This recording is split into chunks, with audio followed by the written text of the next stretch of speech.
ഇപ്പോൾ ബഹ്റൈനിൽ നിന്ന് ഷെഫി ഷാജഹാൻ കൂടി ചേരുന്നുണ്ട്. ഷെഫി, ഈ ബഹ്റൈൻ കേന്ദ്രീകരിച്ചാണ്, ബഹ്റൈനിലാണ് കൂടുതൽ ആക്രമണങ്ങൾ ഉണ്ടായിട്ടുള്ളത്. ഇപ്പോൾ വീണ്ടും അവിടെ ആക്രമണം ഉണ്ടായിട്ടുണ്ട് എന്ന് പുതിയ റിപ്പോർട്ടുകൾ വരുന്നുണ്ട്.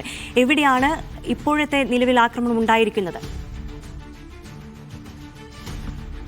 ജുഫേറിൽ തന്നെയാണ് വീണ്ടും ആക്രമണം നടന്നിരിക്കുന്നത്. നമുക്കറിയാം, ഇന്നത്തെ ഇറാന്റെ തിരിച്ചടിയിൽ ഏറ്റവും കൂടുതൽ ആക്രമണം നേരിട്ടിരിക്കുന്നത് ബഹ്റൈനാണ്. ബഹ്റൈനിലെ ജുഫേറിലെ US നാവിക ആസ്ഥാനത്ത് ഇന്ന് രാവിലെ 11:45 മുതൽ ഇറാന്റെ പ്രത്യാക്രമണം നടന്നുകൊണ്ടിരിക്കുകയാണ്.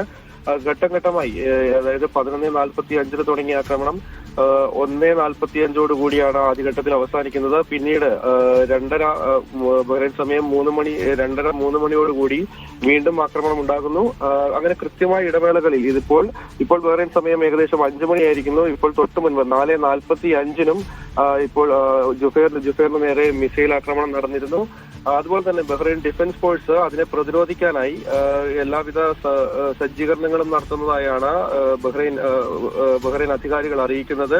അതോടൊപ്പം പല മിസൈലുകളും ഇന്റർസെപ്റ്റ് ചെയ്തിട്ടുമുണ്ട്. എന്നിരുന്നാൽ തന്നെയും അത് പൂർണ്ണമായും തടുക്കാനായിട്ടില്ല എന്നുള്ളതാണ് നമുക്ക് മനസ്സിലാക്കാൻ കഴിയുന്നത്. അതോടൊപ്പം ഈ ഘട്ടത്തിൽ ആഭ്യന്തര മന്ത്രാലയം പുറത്തുവിടുന്ന ഒരു അറിയിപ്പ് എന്തെന്നാൽ, ഈ സംഭവ സ്ഥലത്തെ ദൃശ്യങ്ങളും മറ്റും ഔദ്യോഗികമായി കിട്ടുന്നതല്ലാതെ ഷെയർ ചെയ്യാനോ മറ്റ് റൂമേഴ്സ് പരത്താനോ പാടില്ല എന്നതുകൂടി ഈ ഘട്ടത്തിൽ അവർ വ്യക്തമാക്കുന്നുണ്ട്.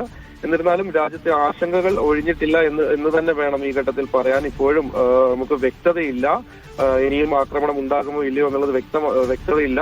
കൃത്യമായ ഇടവേളകളിൽ മിസൈലുകൾ ജുഫേറിലെ US നാവിക ആസ്ഥാനത്തേക്ക് വന്നുകൊണ്ടിരിക്കുന്നു എന്ന് തന്നെയാണ് ഈ ഘട്ടത്തിൽ പറയാനുള്ളത്.